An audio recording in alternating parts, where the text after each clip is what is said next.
आज आम करवा मसला चकुली। मसला चकुली रे आण तैयारी गोटे कप अरुआ चाउल, गोटे कप बिरी बिरी धोई चाउल भल भाव धोई मुझे बाटिकी आण कर 2 कप ग्राइंडिंग करी मु घोड़े 2 घंटा रखी।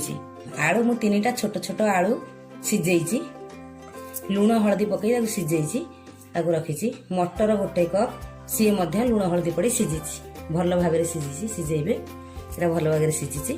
तापर ता दरकार लुण तेल आवश्यक लुण पड़ो तेल पड़ो ये फुटा हम जीरा कंचा लंका पियाज एडा फुटिया हम पियाज अदा रसुण ये 3टा मिसी ग्राइंडिंग करा जिवो।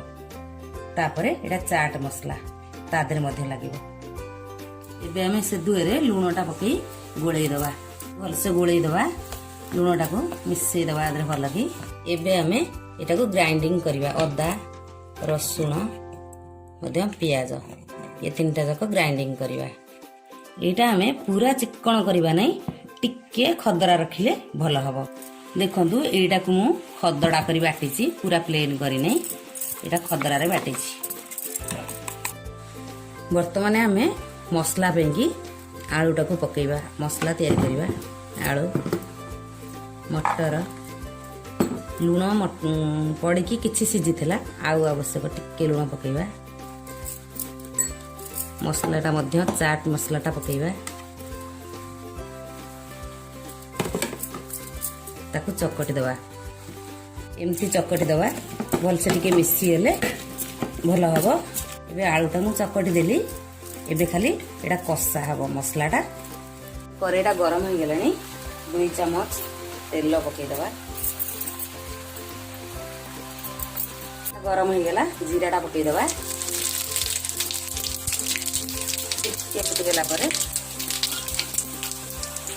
फुटगला पियाजटा पकई दवा। तादरे मध्य लंकाटा को भी पकई दवा। भाजी दवा पियाजटा टिके लाल अंश आसे जाके भाजी दवा। पियाजटा टिके भाजी हो गलानी तादरे अदा रसुण पेस्ट पकई दवा। पियाज मध्य हलदी सिझा होती मसला टिके हलदी गुंड पकईदबा। लाल होगा टिके लंका गुंड पकईदबा। तादरे कंचा लंका पड़ी लाल होगा टिके पकईदबा लंका गुंडा 2 ରୁ 3 मिनट जाके टिके भल करी कषिदबा। देखंतु मसलाटा कषि हो गलानी तेल चारिकर छाड़ी छाड़ी आसिलानी मसला कषि हो गलानी भल बास्ना भी मध्य होउची। एबे आलूटा तादरे पकईदबा। आलू जहाँ को चकटिकी रखी आगुरी आलू तक पकईदबा। तादे टिके पानी देदेबा सेटा मिसिबा पई टिके पानी देदेबा नरम हो जिवो मिसिबे जीव। लुण मु आ पकौ नै आधर आगुरी लुण पड़थिला सिजारे तकारे लुण पड़थिला आपको केवल भल भाव में मिसई दबा।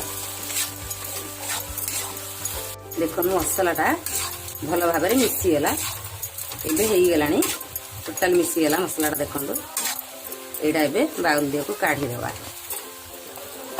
पटा बसई गरम करवा चकुली पेंगी गरम हो गलानी ये तेल पकई देबा। तेल घसारे मारिले मध्य हबो। एबे पिठाटा को बनैबा एमती से जोटा को देबा पतला साइज बेटा करले भल लागिवो। तला मध्य करिवे जोर करवा पिठाटा।